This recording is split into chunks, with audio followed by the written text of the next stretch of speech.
Magpalit tayo ng mama! Nobita! Palagi na lang! Bakit ba hindi ka nakikinig sa akin? Antok pa ako.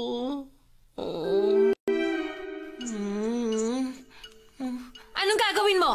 Lalabas ka na naman para maglaro, ha? Makinig ka naman sa akin kahit minsan. Ngayong araw, tutulungan mo ako dito sa bahay. Huwag kang tatakas!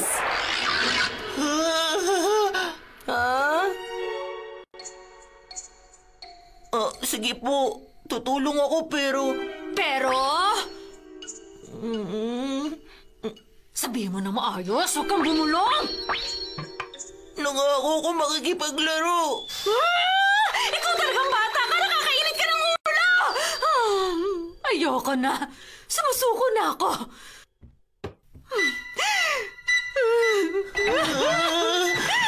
Sumusuko ka na talaga, Nobita! Wala akong gusto kay Nana! Ayos ka na ngayon din!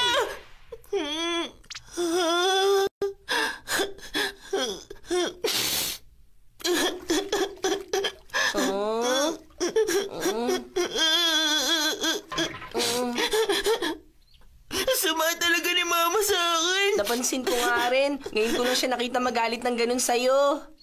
Hindi siya nakikinig sa sinasabi ko. Hindi niya pinagbibigyan yung mga gusto ko. Wala siyang naiintindihan sa iniisip ng anak niya. Sinabi mo ba? Wala ka talaga mapapala sa mga magulang ngayon. Lahat ba kayo pinagalitan ng mga mama nyo? Tulungan niyo ako! Pakiusap! Dali lang, Takeshi! Ay, naku, pati ba naman siya? Siyempre, may mga gusto din akong gawin, ano? Hindi rin ako pinapakinggan ni Mama kapag may gusto akong sabihin. Ikamamatay ba ni Mama kung magiging mabait at maintindihin Grabe siya sa siya. akin? Yun lang naman ang gusto ng kawawa at malungkot niyang anak. Nobita, kung nakita mo pa kaya kung ano yung mama ko? Mali kayo! Wala pa rin yung mga mama niyo sa mama ko! Sandali lang, wag muna tayo magkumpara ng mga mama, pwede? O sige, magpalit na lang muna tayong lahat ng mga mama kahit sandali. Family matching case! Ganito, kailangan nyo ng picture nyo at ng mama nyo. Tapos, balasahin nyo na maigi. Ayan, pwede na siguro to. Pagkatapos, hatiin natin yung mga litrato sa tatlong grupo. Makukuha ni Nobita ang mama ni Shizuka. Makukuha ni Shizuka ang mama ni Suneo. At makukuha naman ni Suneo mama ni Nobita. Ayos na ba yan sa inyo? Oh, sige, kahit sino, wag lang mama ko. Sige, ilalagay ko lang yung dalawang picture dito sa loob ng case at... Ayan, umuwi na kayo sa mga bago nyong mama. Talaga ba nagpalit kami ng Mama? Oo naman, kaya wag ka na mag-alala dyan. Ay, may assignment nga pala. Kukunin ko lang yung notebook ko. Teka, hintayin mo ako! Nobita, teka! Ikaw pala, Nobita, napadaan ka. Wala sa bahay si Suneo ngayon. May kailangan ka ba sa kanya? Ay, kasi kukunin ko sana yung notebook ko. Di mali na lang po.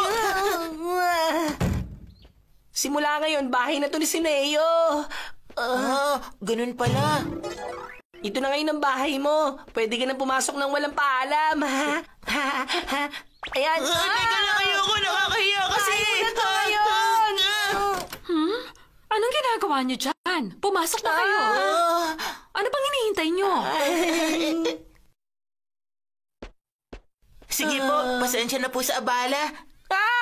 Nobita, mali yung sinabi mo. Nobita, ano yung sinabi mo? Wala po yun.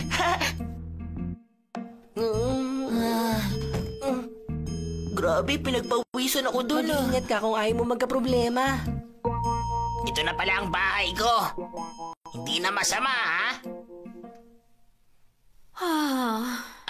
Kasi... Nasa kusina yung pagkain. Ikaw na ang bahalang kumuha. Maghugas ka ng kamay, Sige po, Mama.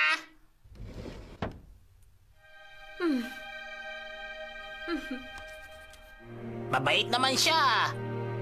Sumusobra lang siguro talaga si Nobita magkwento minsan. Bakit kaya hindi ako mapakali dito? Kasi hindi ka pa siguro komportable. Hindi, madalas naman nakakatulog agad ako. Pero ngayon, ang kati ng ilong ko. Amoy babae kasi dito.